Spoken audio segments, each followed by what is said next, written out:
আর বলিস না, সে বাতের ব্যথাটা কত বেড়েছে। তুই ভালো আছিস? তোকে শুনতে পাচ্ছি না কেন রে? আচ্ছা ঠিক আছে, খাবার খেয়েছিস আজকে?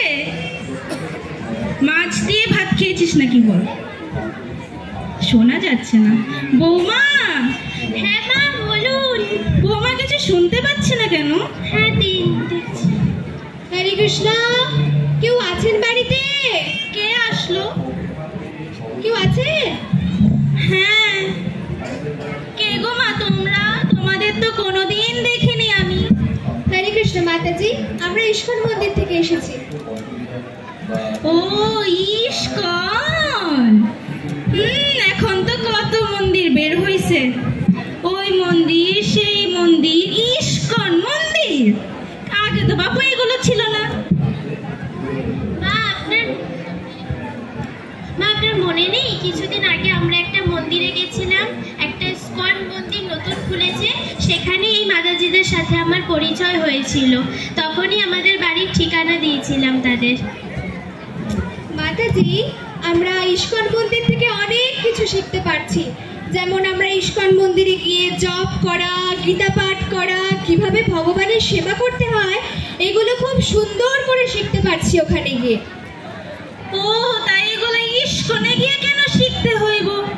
আগে কি আমরা গীতা পাঠ করি নাই? করছি তো, আগেও তো আমরা গীতা পাঠ করছি। তার জন্য ইস্কনে গিয়ে কেন আমাদের গীতা পাঠ করতে হবে? আগে আমরা ধম্ম কর্ম করছি, ইস্কনে তো যাইতে হয় নাই। 2 দিন ধরে ইস্কন আইতে না আইতে শুধু ইস্কন যাও আর ইস্কন যাও। মাতাজি, আপনি একটু শুনুন, তাহলেই বুঝতে পারবেন। হ্যাঁ বলো। দেখুন, আগেকার দিনে আপনি যখন ইয়াং ছিলেন তখন তো কোনো মোবাইল ছিল না, ছিল কি? তখন কি কোনো মোবাইল ছিল? ছিল না। তখন তো আপনারা চিঠিপত্রের মাধ্যমেই যোগাযোগ করতেন। আর এখন দেখুন কি সুন্দর ভিডিও কলে দেখে দেখে ছেলের সাথে কথা বলতে পারছেন। এই যে মোবাইল বেরিয়েছে, তো কয়দিন হয়েছে মোবাইল বেরিয়েছে? কয়েকদিন আগেই বেরিয়েছে। আর ইন্টারনেট, সে তো 5-10 বছরের কথা। এর আগে তো আমরা ইন্টারনেট সম্বন্ধে কিছু জানতামই না। আর ভিডিও কলে যে কথা বলা যায় সেটাও জানতাম না। এই যে লেটেস্ট জিনিসগুলো বের হচ্ছে, এগুলো কি আপনারা কেউ গ্রহণ করছেন না? করছেন না আপনি গ্রহণ? হ্যাঁ করতেছি তো, করবো না কেন? আমগুলোই তো বাইর হয়েছে। ঠিক, আমি সেটাই বলতে চাইছি। মনে করুন আপনার মাথার উপরে যে ফ্যানটা ঘুরছে, আপনি যখন হয়তো ছোট ছিলেন তখন তো অত ফ্যান ছিল না, ছিল কি? ছিল না। তখন তো গ্রাম এলাকার মানুষ হাত পাখায় হাওয়া করতো না? তাহলে আর এখন দেখুন কত সুন্দর পাখা হয়েছে, হাওয়া হচ্ছে। আর এখন তো মানুষের ঘরে ঘরে এসিও চলছে না? তাহলে এত সুন্দর যে লেটেস্ট জিনিসগুলো বের হচ্ছে, এগুলো কি আমরা গ্রহণ করছি না? করছেন না আপনি গ্রহণ? হ্যাঁ করতেছি তো। আমরা করবো নাকি এলিয়েন করবো নাকি? আমরাই তো ব্যবহার করবো। হ্যাঁ, তা এগুলো গ্রহণ করার কারণ হইব আবার কি? কারণ আমগুলোকেই তো এই প্রযুক্তিগুলা বাইর হয়েছে। আগে তো এগুলো আসছিল না। ভিডিও কলে কি কথা বলতে পারতাম না তো। এখন পারি, কেননা বাইর হয়েছে তাই পারি। তো এক্স্যাক্টলি তাই। আগেকার দিনে যখন চিঠি পাঠাতো কত দূর দেশে, 3 মাস 4 মাস এরকম টাইম লাগতো। আগেকার মানুষ বিদেশে যেতে 3-4 কতদিন লেগে যেত। এখনকার যুগে দেখুন প্লেনে করে মাত্র 2-3 দিন মানুষ আমেরিকা এসবে চলে যেতে পারছে। তো আমরা যদি সে আগের নিয়মের প্রসেসে এই বর্তমান যুগে কলিযুগে তো কত ভগবানকে আবার পেতেও হবে। তো আগেকার প্রসেসে যদি যেতে চাই তাহলে তো অনেক কষ্ট সাধ্য হয়ে যাবে, তাই না? আপনারা বলুন, তাই কি নয়? তা তো বাবু বুঝলাম। আগেও তো আমরা গীতা পাঠ করছি, করি নাই? করছি তো। আগে গীতা পাঠ করছি, শুনছি।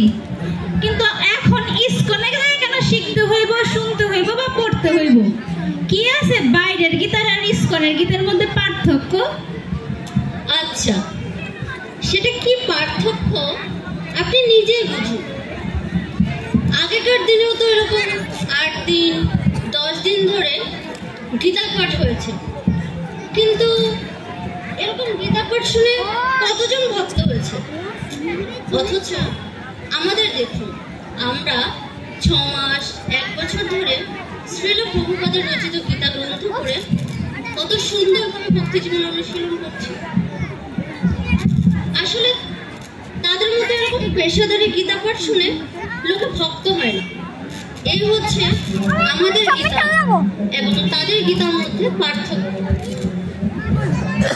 ও, তা তো বুঝলাম বাপু, কিন্তু কি গ্যারান্টি আছে ইস্কনে গেলেই আমরা ভগবত ধামে যাবো? কা তোমরা যেমন বলো ইস্কনে গেলেই ঠাকুর পূজা হইব, ধর্ম কম হইব, কি আছে ইস্কনে বিশেষত্ব?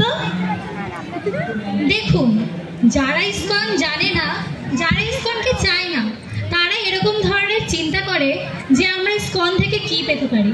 কিন্তু যে ইসকনে গিয়েছে, জেনেছে, বুঝেছে, তারাই শুধুমাত্র এই টেস্টটা পেয়েছে। যেমন ধরুন না, আপনি যে কখনো রসমালাই খায়নি, তাকে গিয়ে যদি আপনি জিজ্ঞাসা করেন যে রসমালাই খুব মিষ্টি, তবে কি সে সেটা বুঝতে পারবে? কিন্তু যে রসমালাই খেয়েছে সেই স্বাদটা পেয়েছে।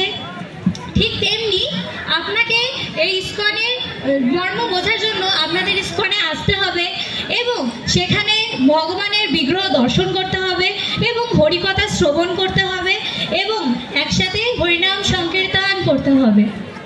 তো আমরা সেই জন্যই আপনাদের কাছে নিমন্ত্রণ করতে এসেছি যে আমাদের মায়াপুরে, মানে আমাদের ইসকনে এখানে 7 দিন ধরে গীতা জয়ন্তী মহোৎসব চলছে। সেখানে আপনারা আসবেন এবং সেখানে মহারাজরা বিভিন্ন ক্লাস, হরিনাম ক্লাস দেবেন, সেখানে হরিনাম শ্রবণ করবেন এবং অবশ্যই গীতামালা থেকে গীতা নিয়ে যাবেন এবং গীতা পড়ে গীতার জ্ঞান নিজের জীবনে প্রয়োগ করে নিজের জীবনকে সার্থক করবেন। হরে কৃষ্ণ। আসবেন তো? হ্যাঁ, অবশ্যই আমরা যাব। আপনাদের কীর্তন আমাদের খুব ভালো লাগে, অবশ্যই যাব। মা যাবেন তো? হ্যাঁ, যাও না। হরে কৃষ্ণ। হরে কৃষ্ণ। তাহলে আসছি তাহলে।